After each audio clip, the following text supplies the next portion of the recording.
Dr. Fauci, thank you so much for joining us on the Daily Social Distancing Show. How are you? I'm very well, thank you. No, very well. You are an infectious diseases expert who has advised 6 presidents on everything from SARS to Ebola to the HIV epidemic and Zika. What makes coronavirus so different? Well, it's different because, when people used to ask me over the years, what is it that I most worry about with regard to emerging infectious diseases, is a respiratory-borne illness that easily spreads from person to person, but that has a high degree of morbidity and mortality. And unfortunately, that's the worst nightmare you could have, is to have something like that. I mean, there are other diseases. Ebola was frightening, but Ebola gets transmitted only when you're in very close contact with a person who is very, very ill. With this disease, in some respects similar to influenza, but in some respects very different, it spreads very easily. You can even spread it when you're not symptomatic. So it's insidious and treacherous in that you could spread it easily. The other part about it that's really so different from anything that we've ever faced before is that if you look at the mortality of seasonal flu, the thing that you and I go through every season, the mortality is about 0.1%. That's a lot. And we get used to that morbidity and mortality. But the mortality of this is about 10 times that. It's at least 1%. So it's a disease that not only is easily spread, but it can be devastating, particularly for a certain subset of the population.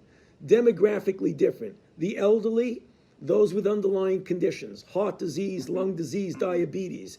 It can be very serious for them with a high degree of mortality. Let's talk a little bit about the information in and around Corona that's I think getting people confused. I see so many conflicting ideas online, and I guess the horrible byproduct of having social media and the internet is everyone is now an expert and everyone has an opinion.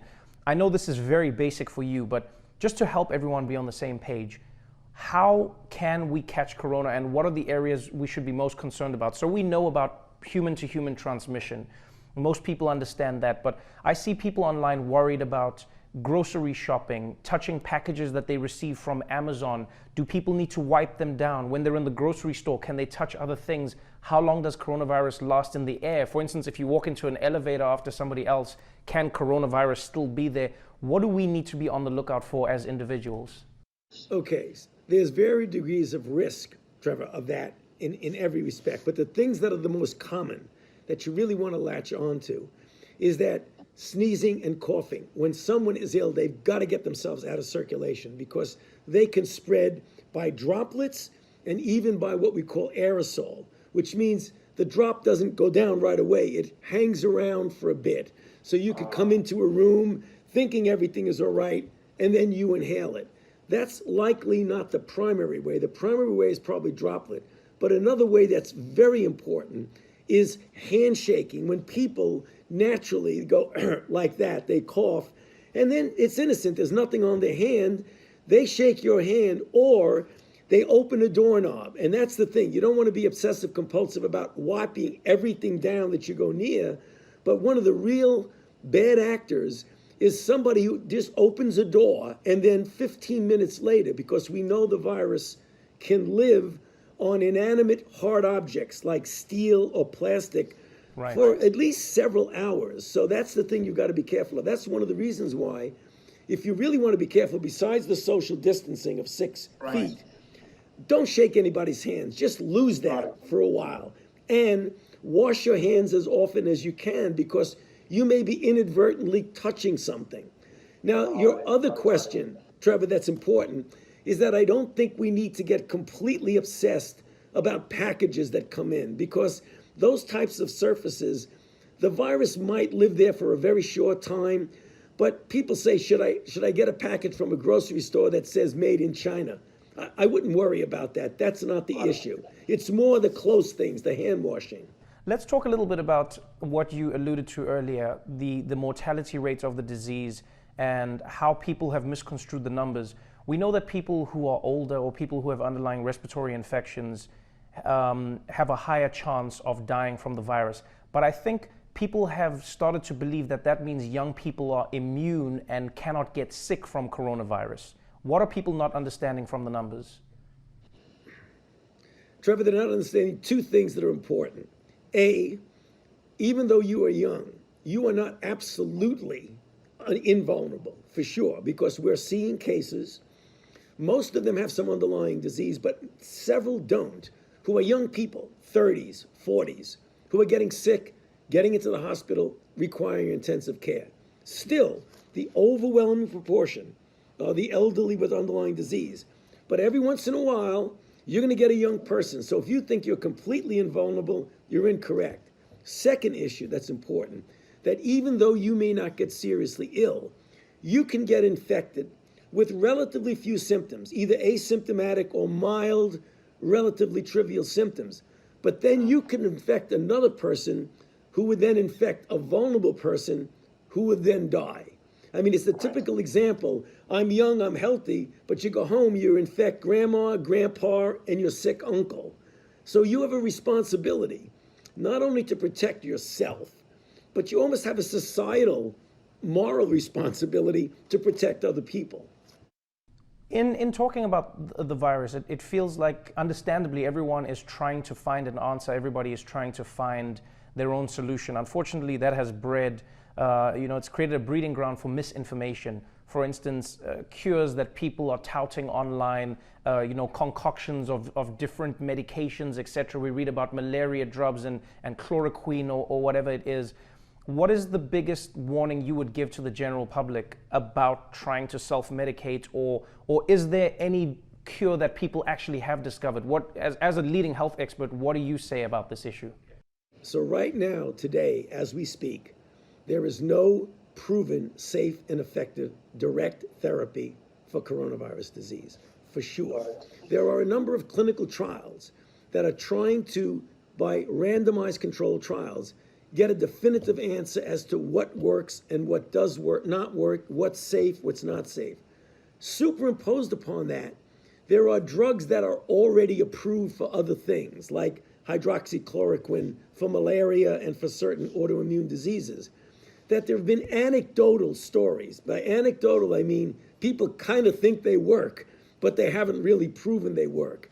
That's really gotten out there on the internet. So people are very enthusiastic, since generally these drugs appear to be safe, and they are, but they do have some toxicities. So a lot of people want a drug even though it's not proven, just in case it might help them. You got to be careful about that for a couple of reasons. You don't want to take that drug off the market for the people who really need it, who have the diseases it's used for. And on the other hand, there may be some toxicity. That's the reason why we're pushing to try and get as many good clinical trials as possible to prove if it works. If it does, then get it out there really fast for everybody. Got it. I have 4 questions, because I know we're going to run out of time, but I just want to let you know I have 4 questions that I think are really important. Number 1, we hear about this clock, 15 days, where things will be reassessed, 15 days where people might go back, 15 days, every country, 21 days, there seems to be a clock.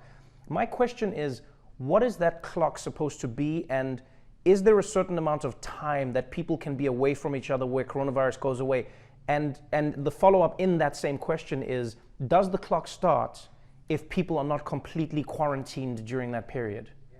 Yeah, the virus is the clock, Trevor. So people say, may arbitrarily, well, in 2 weeks, we're going to be okay. It depends on the kinetics of the outbreak. Right now, take New York City.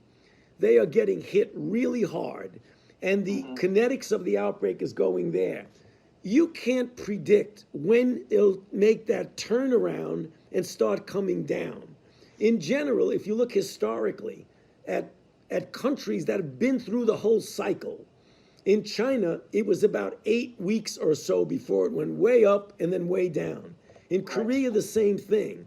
So if you look at each individual country, and being a big country as we are here in the United States, we're almost like a lot of little countries. Like New York in itself can be considered a country. California can be considered a country.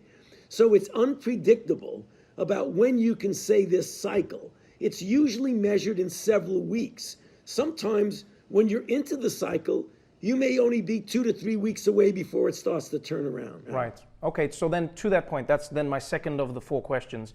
Second question is New York City really harder hit, Or is New York's testing making the numbers spike up? And is this something that we're going to see start trending throughout America? Well, there are a couple of good questions right in there. New York is more hardly hit for sure. The nature of the city, the crowding of the city, the fact that you get the beginning of your outbreak when you get influx from other countries. China was the index country that came in. New York is a travel hub of the country. So clearly we had a lot of cases come in. By the time they realized what they were dealing with, they had already gotten a sucker punch. And they really were playing catch up. They didn't do anything wrong. They're not very different except that they're a big, robust city. And because of that, they're getting hit hard. Okay, and then the second last question is with regards to reinfection and immunity. We talk about people who have it and are asymptomatic. We talk about people who are recovering, and we're starting to see those numbers grow around the world. Do we know yet if getting corona and surviving corona means that you're now immune to the disease, or is there a chance of reinfection? We don't know that for 100% certain because we haven't done the study to see re-challenges, whether they've been protected. But I feel really confident that if this virus acts like every other virus that we know, once you get infected, get better, clear the virus, that you'll have immunity that will protect you against reinfection. So it's never 100%, but I'd be willing to bet anything that people who recover are really protected against reinfection. Okay, and then our final question, and thank you so much for your time. I really hope everyone understands how important it is to listen to you. Final question with regards to the government, the CDC, the NIH, and all of the units working together. Right now, it feels like there is a push and pull, a tug of war between states and the federal government, etc.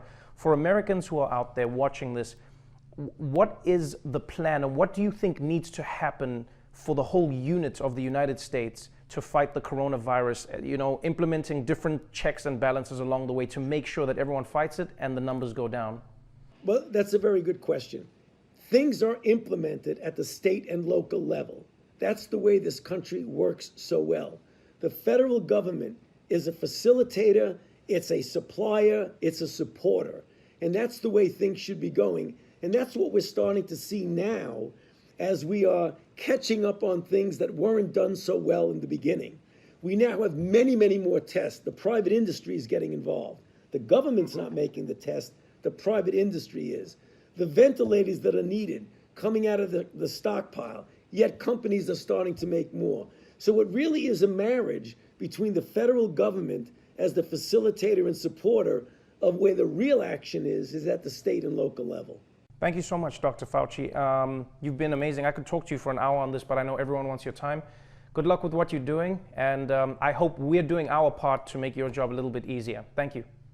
You are very much, and I appreciate the opportunity to speak with you. Stay safe and wash your hands because of that fake cough you did.